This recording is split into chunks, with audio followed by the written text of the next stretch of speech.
അൽ Kharj റോഡിലെ ഇസ്ഖാൻ ജയിലിലായിരുന്ന റഹീം Saudi ബാലൻ മരിച്ച കേസിൽ 20 വർഷത്തെ ശിക്ഷാ കാലാവധി പൂർത്തിയാക്കിയാണ് മടങ്ങിയത്. 2006 നവംബർ മാസത്തിൽ ഹൗസ് ഡ്രൈവർ വിസയിൽ റിയാദിലെത്തിയ റഹീം സ്പോൺസറുടെ ശാരീരിക ബുദ്ധിമുട്ടുകളുള്ള മകനെ പരിചരിക്കുന്നതിനിടയിലാണ് കേസിനാസ്പദമായ സംഭവമുണ്ടായത്. വാഹനത്തിൽ വെച്ച് കുട്ടി അക്രമാസക്തനാകാൻ ശ്രമിച്ചപ്പോൾ തടയുന്നതിനിടെ അബദ്ധത്തിൽ കൈതട്ടി കുട്ടിയുടെ കഴുത്തിൽ ഘടിപ്പിച്ചിരുന്ന മെഡിക്കൽ ഉപകരണം തകരാറിലാവുകയും ശ്വാസതടസ്സം മൂലം കുട്ടി മരണപ്പെടുകയുമായിരുന്നു. സംഭവത്തിൽ അറസ്റ്റിലായ റഹീം 2006 ഡിസംബർ 25-ന് ജയിലിലായി.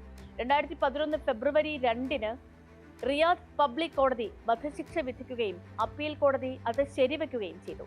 ഇതിനിടയിൽ സുപ്രീം കോടതിയിൽ നിന്നും താൽക്കാലിക സ്റ്റേ സമ്പാദിച്ചുവെങ്കിലും അത് നീക്കാൻ വാദിഭാഗം ആവശ്യപ്പെട്ടതോടെ റഹീമിന്റെ ജീവൻ വീണ്ടും അപകടത്തിലായി. ഒടുവിൽ 2017 ഒക്ടോബർ മാസം 12-നാണ് കേസ് രേഖകൾ പരിശോധിച്ച പ്രത്യേക ബെഞ്ച് വധശിക്ഷ റദ്ദാക്കിയ ശേഷം ഇരയുടെ അവകാശികൾക്ക് ദിയാധനം ആവശ്യപ്പെടാൻ അവകാശമുണ്ടെന്ന വിധി പുറപ്പെടുവിച്ചത്. ഇസ്ലാമിക നിയമപ്രകാരം ഇരയായ വ്യക്തിയുടെ കുടുംബത്തിന് കുറ്റവാളി നൽകുന്ന നഷ്ടപരിഹാര തുകയെയാണ് ദിയാധനം എന്ന് പറയുക. 15 മില്യൺ സൗദി റിയാൽ, അതായത് ഇന്ത്യൻ മണി 34 കോടിയിലേറെ രൂപ ദിയാധനമായി നൽകിയാൽ മാപ്പ് നൽകാമെന്ന് കുട്ടിയുടെ കുടുംബം സമ്മതിച്ചു.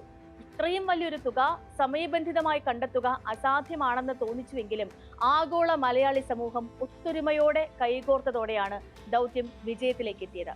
2024-ൽ സമാനമായ ഒരു ചെറിയ പെരുന്നാൾ കാലത്താണ് റഹീമിനായുള്ള ഫണ്ട് സമാഹരണം പൂർത്തിയായത്. കഴിഞ്ഞ വ്യാഴാഴ്ചയാണ് അബ്ദുൾ റഹീമിന്റെ 20 വർഷത്തെ ശിക്ഷാ കാലാവധി പൂർത്തിയായത്.